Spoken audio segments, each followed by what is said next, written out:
Bonjour les amis, donc nous allons en ce 3 août 2021 commencer par analyser le CAC 40 et différentes valeurs qu'on a en portefeuille. Alors concernant le CAC 40, tout simplement, hein, comme je vous l'ai dit depuis pas mal de temps, moi je suis plutôt haussier et plutôt à faire les signaux haussiers. Quand on regarde dans les faits, ici, le signal Directional Index Mouvement nous avait donné un achat environ à 6411, je crois, de mémoire. Voilà, jusqu'à présent, Directional Index Mouvement est toujours acheteur et on est à 6723 et des broquettes. Alors, concernant la moyenne de 12, hein, 2 jours, 12 jours, on voit qu'on avait eu une confirmation de signal sur les 6489, hein, puisqu'on a croisé à ce moment-là. Donc là, on pouvait effectivement bourrer un peu plus. Surtout, quand on regarde Ichimoku, on s'aperçoit que effectivement il y a eu un signal d'achat ici sur Directional Index Mouvement. Le lendemain, on sort du Kumo et le surlendemain, confirmation. Et là, effectivement, sur cette zone-là, on pouvait commencer à travailler sur des pauses un peu plus longues à l'achat et en toute sécurité, disons en sécurité relative. Ce qu'on peut observer, c'est que mine de rien, on a quand même fait un très très beau mouvement qui peut commencer à s'essouffler, car quand on regarde sur la Bollinger Band, on voit que sur le Bollinger Band, on voit qu'aujourd'hui on a touché la bande haute de la bande Bollinger et on a un petit peu reflué. Donc il faudra observer demain, hein, à tout prix, ne pas persister à l'achat si, disons, savoir couper ses pauses si jamais le marché montait, je sais pas, à peu près peut-être sur les 6775-80. Peut-être que l'intelligence serait de prendre ses bénéfices, quitte à se replacer un peu plus bas pour ceux qui font du court terme. Sur les gens qui font du long terme, et on laisse filer, hein, puisque tout est acheteur. On ne va pas se gêner de conserver ses pauses. Bien sûr, on mettra des stops, hein, pour protéger ses gains. En tout cas, ça, c'est l'intelligence qui veut ça. Donc, n'oubliez pas de placer des stops, surtout sur vos pauses futures et CFD. Maintenant, pour se dire où placer les stops, c'est pas très très compliqué, hein, en fait. Tout simplement, on placera ces stops sur un croisement de Directional Index Mouvement, donc on suit ça de près, et en tout état de cause, on peut mettre un stop en dessous de ce plus bas ici, qui un petit peu en dessous, hein, qui se situe, on va dire, à 6620. Je mettrais 6619, hein, pour pas mettre des courants. Donc un stop à 6619 pour protéger ses gains, hein, tout simplement, hein. Si vous avez acheté dans toute cette zone, eh bien on protégera ses gains à tout simplement 6619. Concernant les valeurs, alors on a Total qui se reprend pas mal aujourd'hui avec 2,73% de hausse. Coca-Cola qui bouge pas actuellement mais qui a fait un beau parcours haussier ces derniers temps. Taiwan Semiconductor qui s'était bien reprise aussi. Shell Midstream qui se comporte pas très très bien en ce moment. Et à contrario, on a AXA qui a publié d'excellents résultats rassurants la semaine dernière, et donc effectivement la société en profite pleinement. Elle prend encore plus 1,27% en 2 jours. Elle a pris un peu plus de 5%. Orange, qui avait un petit peu baissé, se reprend. Et concernant les valeurs américaines, voilà, on a L'Oréal qui se comporte bien aussi. Oui, Crédit Agricole, pas trop mal. Maintenant, par contre, dans les valeurs américaines, on a Tesla qui a très très bien performé. Là, actuellement, sur notre pause Tesla, on est à un peu plus de 20% de gains. On conserve, hein, je pense qu'on va aller rejoindre, on va regarder le graphe de Tesla. Là, c'est intéressant. Ah, pour moi, je pense qu'il faut conserver cette valeur. Là, on est à 708 et des broquettes aujourd'hui, 708 dollars, sachant que les plus hauts étaient à 900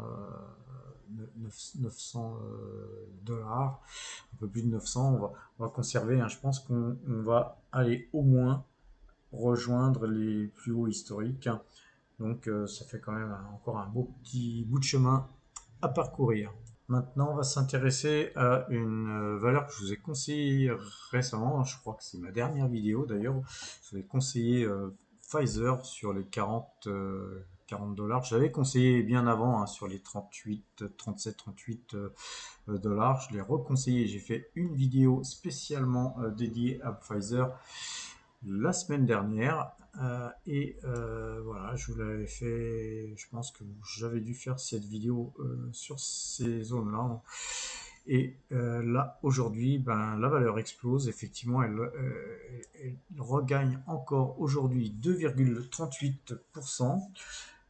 Moi, perso, hein, quand je regarde les chiffres, les bénéfices annoncés par cette société, je suis assez surpris qu'elle ne cote pas encore beaucoup plus que 45 dollars.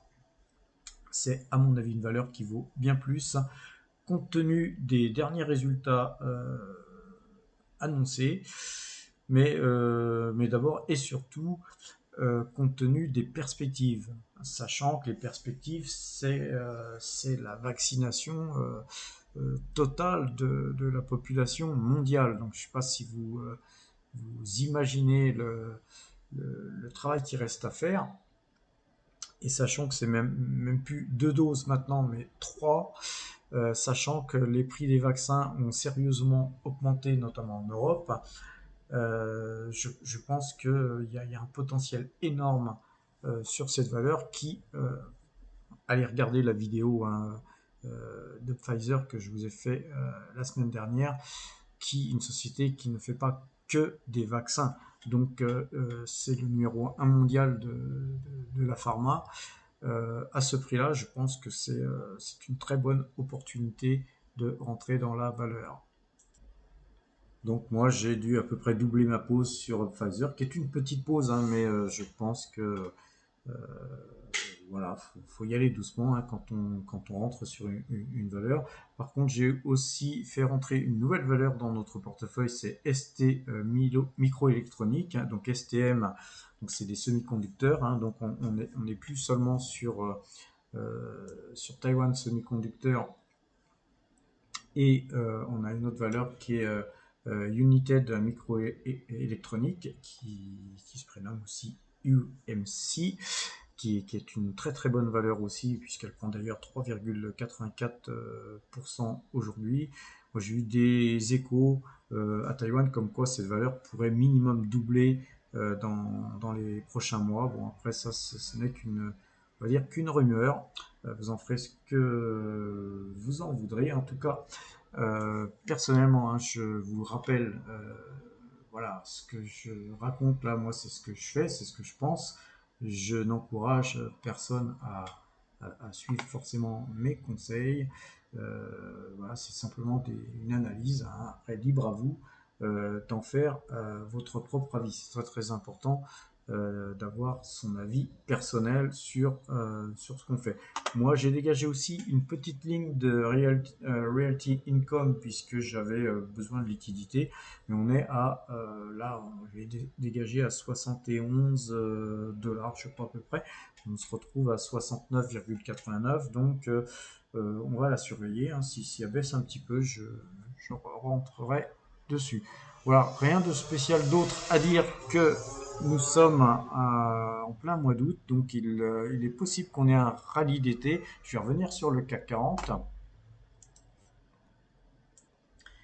Et là, vous avez le CAC 40 Monthly. Et en CAC 40 Monthly, je vous l'avais dit la dernière fois, moi, mes objectifs, je vais essayer de mettre le pinceau.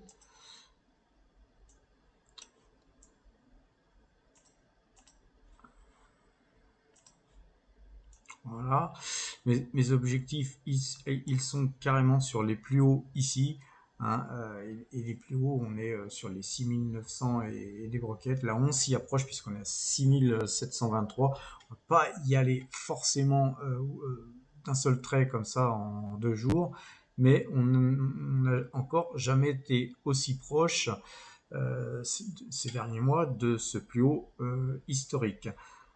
Moi, personnellement, j'ai plutôt le sentiment qu'on se rapproche tellement du point qu'on ira quasiment forcément, sauf cas de force majeure. Ce qu'on peut observer quand même, je l'avais dit la dernière fois, c'est que ici, on a un immense W.